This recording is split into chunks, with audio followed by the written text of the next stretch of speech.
Hello, my name is Paul Guse and welcome to Back to School Night. This is for APUS History, or APUSH as we like to call it.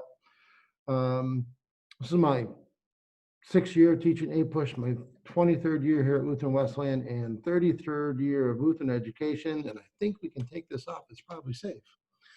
I'm here because Lutheran education, particularly high school education, is important to me. I'm a product of Lutheran Westland Detroit, and it changed my life, and I hope to be able to have some influence, impact on your young people like Lutheran West had on mine. I'm married to my wife, Jane, of 35 years. She's also a Lutheran teacher. 2 of my kids are also Lutheran school teachers. My 3rd child is in corrections, which is kind of like being a Lutheran school teacher. So we're here to talk about APUSH. Before we do that, we start the year under the framework of Psalm 16, verse 8. I keep my eyes on the Lord. With him at my right side, I will not be shaken. Certainly these last few months have been difficult on all of us, but our faith in the Lord remains unshaken. It's great to be back face to face, or should I say eye to eye. But I'm glad for the kids to have the structure back. I'm glad for me to have this structure back. COVID education certainly has its challenges and difficulties. I'm suddenly the teacher from Charlie Brown, wah, wah, wah, wah, wah. And they're all Kenny from South Park with their mumbled voices, but we will continue to work through it. Your children have chosen to take one of the most difficult classes that we offer. APUSH is a difficult class, there's no doubt about that. To make it even more difficult because of COVID, we did not do our summer assignment, which is usually 3 chapters over the summer. So we are behind. And of course, they'll have to make that up as we go through the year. Some dates you need to know. October 2nd, the College Board needs is $95 and the kids to sign up to take the test. We have given them a sign up through AP College Board. They have a site where they can access questions and preparations for the test.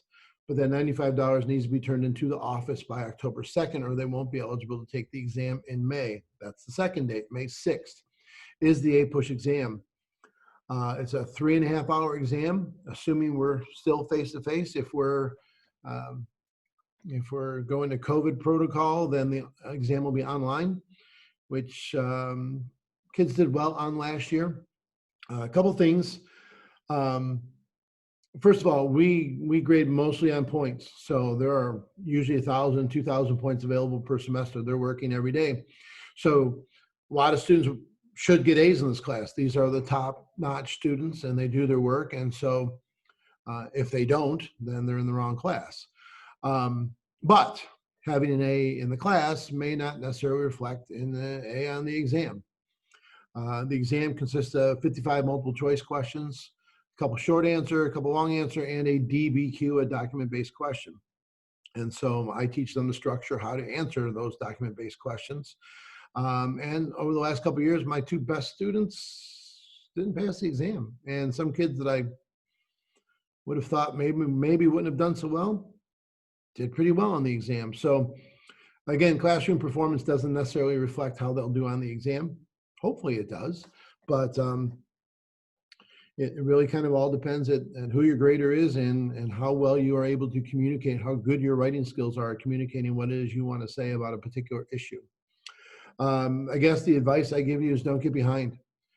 Students should not, if they get behind, I will post online. We have 2 students taking the home program. So we'll post online so they'll always have access to it. Also, the book is online also. This is the 2016 edition of AMSCO, Preparing for the United States History Exam. That's the one that I use. And again, they have a PDF on Teams, so they always have access to the book. That's it for now. If you have questions, you can always reach me at pguse at LHSA, pguse at LHSA. That's probably the best way to reach me. I have a phone over there, but the mailbox is full, and I don't really know how to empty it. So pguse at LHSA is probably the best way to reach me. Have a great rest of the school year, and enjoy the rest of your back to school night. Thanks.